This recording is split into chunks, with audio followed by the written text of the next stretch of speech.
Sabbath delight, and Happy New Year to the 12 tribes of Yasharal. I give praise, honor, and glory to Yahweh in the name of Yahweh Shai, who is the first and the last, the Amen, and the faithful and true witness, the master of the universe and creator of all things, who was dead but is alive and has the seven spirits of Allahayim. I thank you, Yahweh Shai, for allowing me to see another Shabbat, another new year. And I thank you for allowing me to be born an Israelite, whom you have given the oracles, the laws, the promises, a blessed inheritance to. Let's get right to it. My calendar is most accurate because I cross-checked the dates. And here's what I did. Last year, time and date apps put the equilux on the 17th of March. For those of you coming in new to this, that's important because the first day of creation is an equal division of light and dark, of day and night. Genesis 1, verses 3 to 4. This is confirmed by Yahweh Shai, whom the world calls Jesus, when he said there are 12 hours in a day. John 11, verse 9. We all know 24 hours completes a day. Yahweh Shai was just giving you the 12-day portion where work must be done. John 9, verse 4. The other 12 makes up the night. Second, this is confirmed by the book of Enoch, chapter 72, verse 34 through 35, that the year begins on what we call the equilux, which is a equal division of sunrise and sunset. Third, when solar apps disagree, we now have to find ways to cross-check. So at this point, we can look at the book of Jubilees. Well, it tells us that the moon comes in 10 days too early each year. So March 7th was the full moon. 10 days later, the solar apps calculate the 17th being the equilux. The fourth way to cross-check it is to use the Passover to confirm the timeline provided by Yahweh Shai of his death and resurrection. We count 14 days from the 17th to get to the Passover, and 3 days and nights from the Passover, and we come to the first day of his resurrection, the first day of the week, which is the third day of the Feast of Unleavened Bread. Let's start in Luke 24, verse 1. Chapter 24. Now upon the first day of the week, very early in the morning, they came unto the sepulchre, bringing spices which they had prepared, and certain others with them. Now we'll skip to verse 13. And behold, 2 of them went that same day to a village called Emmaus, which was from Jerusalem about 60 furlongs. Now let's skip a little bit further to verse 18. And one of them, whose name was Cleophas, answering said unto him, Art thou only a stranger in Jerusalem, and hast not known the things which are come to pass therein these days? And he said unto them, What things? And they said unto him, Concerning Yahushua of Nazareth, which was a prophet, mighty in deed and word before Allahayim and all the people, and how the chief priests and our rulers delivered him to be condemned to death, and have crucified him.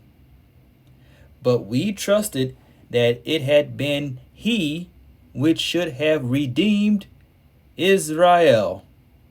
And beside all this, today is the third day since these things were done. So now we are certain that Sunday is the third day since the Passover. And Yahushua ate the Passover at evening. Let's read Mark chapter 14, verse 12.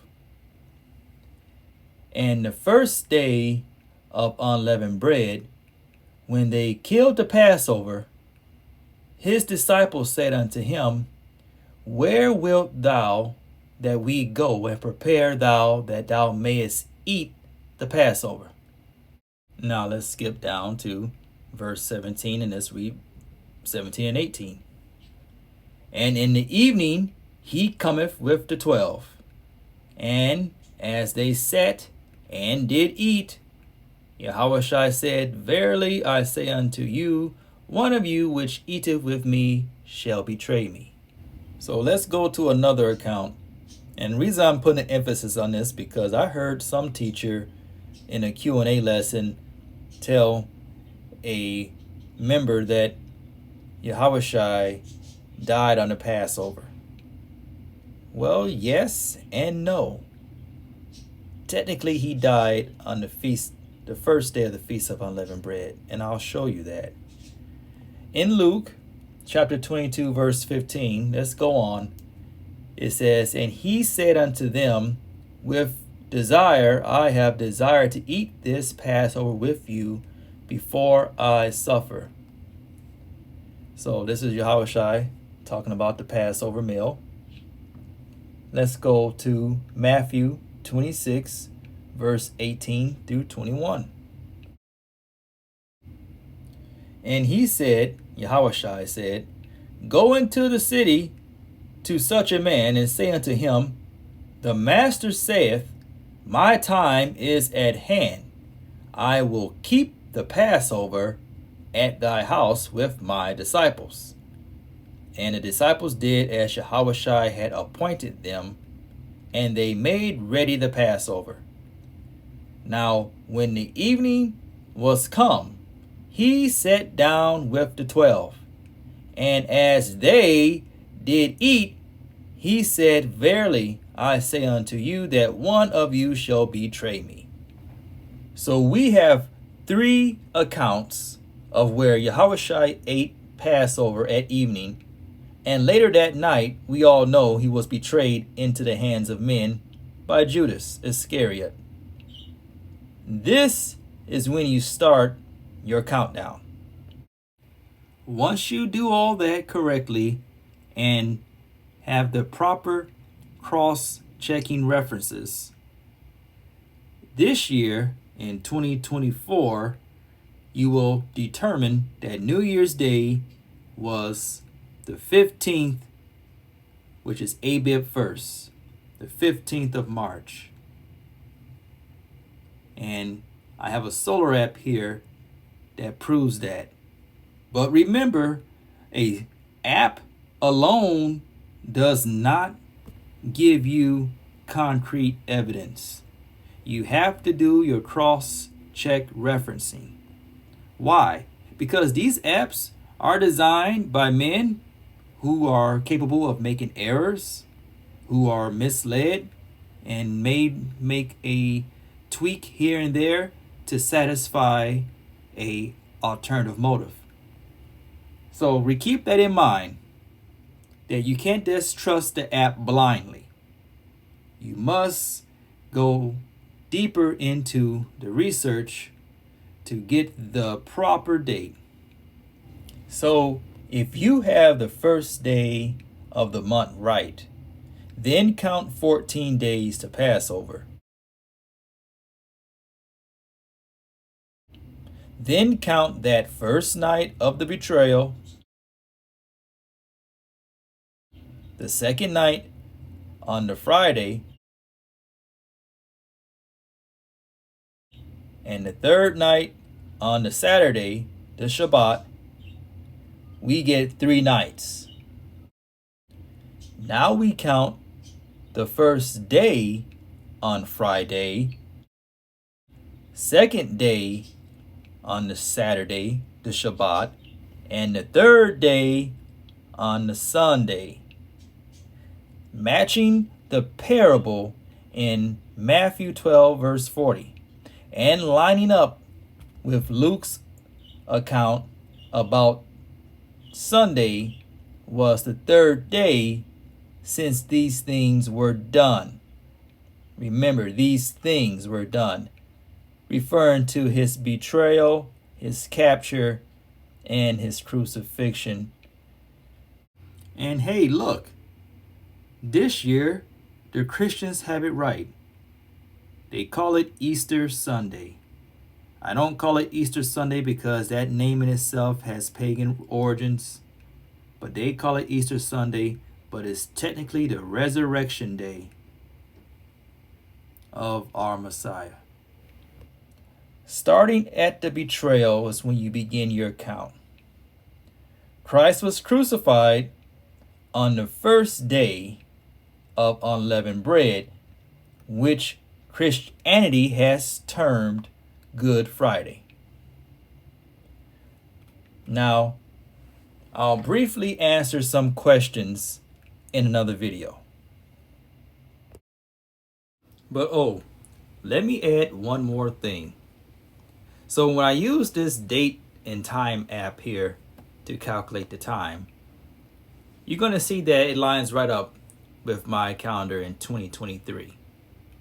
What I'm doing here is adding in the date of March 17th, 2023.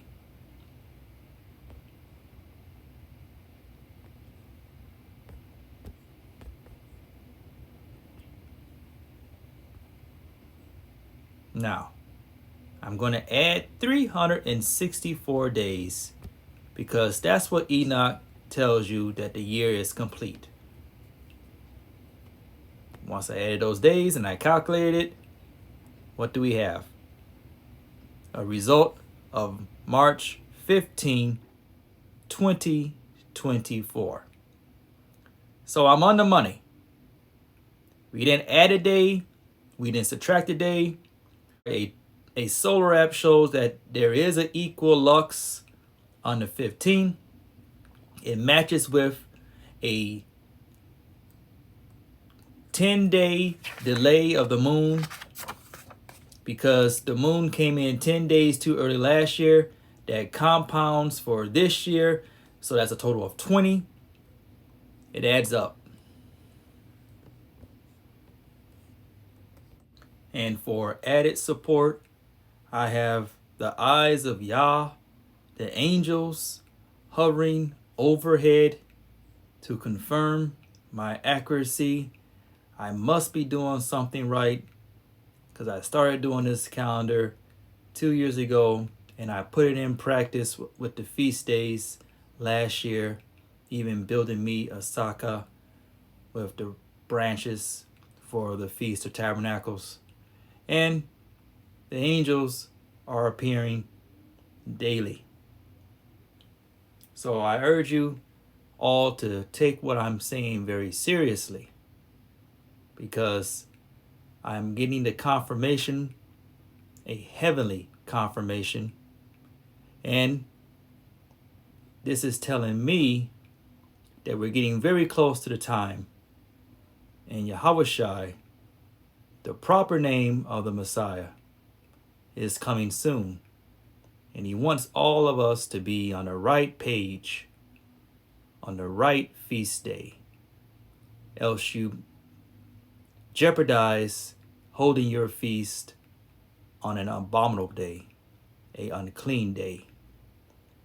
So again, let's talk about this. Let's have some dialogue and come to a resolution. And if you think you can refute what I say, I challenge you to challenge me. Shalom.